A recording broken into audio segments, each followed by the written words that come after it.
Hello everyone, this is Shivangi. Welcome to Shift Classes. इस वीडियो में हम डिस्कस करने वाले हैं फाइनेंशियल सिस्टम और उसके कंपोनेंट, वित्तीय प्रणाली और उसके घटक दोनों ही लैंग्वेज में डिस्कस करेंगे।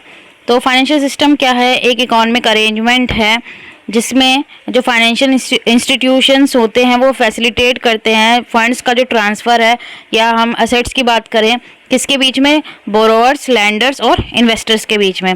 इसका गोल क्या होता है कि जो इकोनॉमिक रिसोर्सेज हैं उनका एफिशिएंटली डिस्ट्रीब्यूशन करना, जिससे क्या हो, इकोनॉमिक ग्रोथ जो हो प्रमोट हो, और जो रिटर्न है इन्वेस्टमेंट पे जो मार्केट पार्टिसिपेंट हैं उनके लिए जो रिटर्न है वो जनरेट हो। तो यहाँ मार्केट पार्टिसिपेंट में क्या क्या इंक्लूड होता है?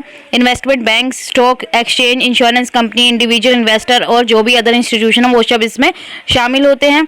इसका फंक्शन क्या है? कॉरपोरेट करना, नेशनल और इंटरनेशनल लेवल पे गवर्न करना, वेरियस रूल जो डिक्टेट करते हैं एलिजिबिलिटी क्या होनी चाहिए पार्टिसिपेंट की, और वो अपने फंड्स को डिफरेंट पर्पस के लिए कैसे जो है वो यूज़ कर सकते हैं। अगर इसके अलावा हम बात करें यहाँ पे इसके क्या हैं, 4 कंपोनेंट है: financial institution, financial market, financial asset और फाइनेंशियल सर्विसेज।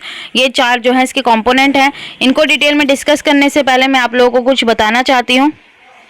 तो नीरज पब्लिकेशन जो है इग्नू बुक्स पे 50% का डिस्काउंट लेके आया है। अगर आप 500 से अबव का परचेज करते हैं तो आपको जो है 50% का डिस्काउंट मिलेगा। मान लीजिए आपने 600 रुपये की बुक्स खरीदी हैं तो आपको वो 300 रुपये की जो है बुक्स मिलेगी। उसके बाद जब आप ऐड टू कार्ट पर जाएंगे तो आपको और फर्दर डिस्काउंट भी मिल सकता है। यहाँ पे आपको एक ऑप्शन दिखेगा, enter special discount coupon code. तो अगर आप मेरा SC 2023 कूपन कोड का इस्तेमाल करेंगे तो 50% के डिस्काउंट के बाद आपको और भी डिस्काउंट मिलेगा। अगर आप खरीदना चाहते हैं तो लिंक जो है डिस्क्रिप्शन में पिन कमेंट करके भी दिया गया, आप खरीद सकते हैं। बढ़ते हैं अपने टॉपिक की तरफ। तो जो पहला कंपोनेंट है वो है फाइनेंशियल इंस्टीट्यूशन, फाइनेंशियल सिस्टम का। तो फाइनेंशियल इंस्टीट्यूशन जो एक्ट करता है वो कैसे? एक मध्यस्थ की तरह एक्ट करता है, इंटरमीडिएरीज की तरह एक्ट करता है लेंडर और बोरोअर के बीच में। जो जब क्या प्रोवाइड करनी होती है फाइनेंशियल सर्विसेज, इसमें क्या इंक्लूड है? बैंक्स है, इंश्योरेंस कंपनी है, इन्वेस्टमेंट कंपनीज है और ब्रोकरेज फर्म्स है। नेक्स्ट है हमारा फाइनेंशियल मार्केट्स है हमारा, तो जिसे हम वित्तीय बाजार, और थर्ड है हमारा फाइनेंशियल इंस्ट्रूमेंट जिसे हम वित्तीय साधन बोलते हैं। हिंदी वाले बच्चे रीड आउट कर सकते हैं, मैं बता तो हिंदी में ही रही हूँ, समझा रही हूँ। तो फाइनेंशियल मार्केट की बात करें तो ये वो प्लेस है जहाँ पे एक्सचेंज होता है किसका? एसेट्स का। किसके बीच में? बोरोवर्स और लैंडर्स के बीच में, जैसे स्टॉक्स हो गए, बॉन्ड्स हो गए, डेरिवेटिव या कमोडिटीज़ हो गई। तो फाइनेंशियल मार्केट जो है वो हेल्प करती है बिजनेस को ग्रो करने में, एक्सपेंड करने में। किसके थ्रू? अलाउ करके इन्वेस्टर को कि वो कंट्रीब्यूट कर सके कैपिटल। भाई अब बिजनेस को बढ़ाने के लिए क्या चाहिए? कैपिटल, ठीक है।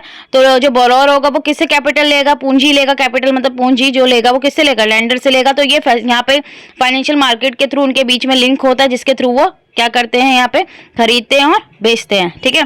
तो इन्वेस्टर्स इन्वेस्ट करता है कंपनी के अंदर स्टॉक को, कि एक्सपेक्टेशन के साथ कि उसको फ्यूचर में अच्छा रिटर्न मिलेगा, क्योंकि भाई उसने स्टॉक में इन्वेस्ट करा किसी भी पर्टिकुलर फर्म के अंदर, तो किस भाई हम कहीं पैसा इन्वेस्ट करेंगे तो ये एक्सपेक्टेशन कह रहे हैं फ्यूचर में मुझे इससे अच्छा रिटर्न मिलेगा। तो बिजनेस करता है, क्या बनाता है? प्रॉफिट बनाता है। और भाई जब उसके स्टॉक्स में इन्वेस्ट हो रहा है, ठीक है, और अगर बिजनेस में फायदा होगा तो क्या कर मिलेगा? भाई जो भी सरप्लस है, जो भी इन्वेस्टर ने इन्वेस्ट करा उसको हम क्या देंगे? सरप्लस देंगे। अब आता है फाइनेंशियल इंस्ट्रूमेंट्स आता है, तो इसमें ये ट्रेडेबल और फाइनेंशियल इंस्ट्रूमेंट होते हैं जो इनेबल करते हैं इंडिविजुअल को ट्रेड करने में। किसमें? फाइनेंशियल मार्केट्स के अंदर। तो इसमें कैश, शेयर, स्टॉक जो है, shares of stock, bonds, option, ये सब इंक्लूड होते हैं। लास्ट है हमारा फाइनेंशियल सर्विसेज। तो ये जो प्रोवाइड है एक तरीका है इन्वेस्टर्स के लिए मैनेज करने के लिए भाई असेट, और जो भी उनको प्रोटेक्शन देना किसके अगेंस्ट? जो सिस्टमैटिक रिस्क है, ठीक है। सिस्टमैटिक रिस्क जो है वो आप देख सकते हैं, मैंने डिफाइन जो है वो लिख दिया, आप रीड आउट कर लेना। तो यहाँ पे जो सिस्टमैटिक जो रिस्क है उससे बचाने के लिए यहाँ पे सर्विसेज प्रोवाइड की जाती है जो भी इन्वेस्टर है इनको।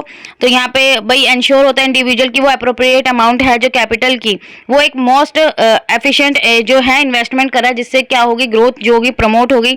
तो इसमें जो फाइनेंशियल सर्विसेज की अगर हम बात करें, bank, insurance company, investment services जो है यहाँ पे कंसिडर की जाती है एज ए फाइनेंशियल सर्विसेज। तो ये था हमारा फाइनेंशियल सिस्टम और उसके कंपोनेंट। आई होप आपको क्लियर हो गए होंगे।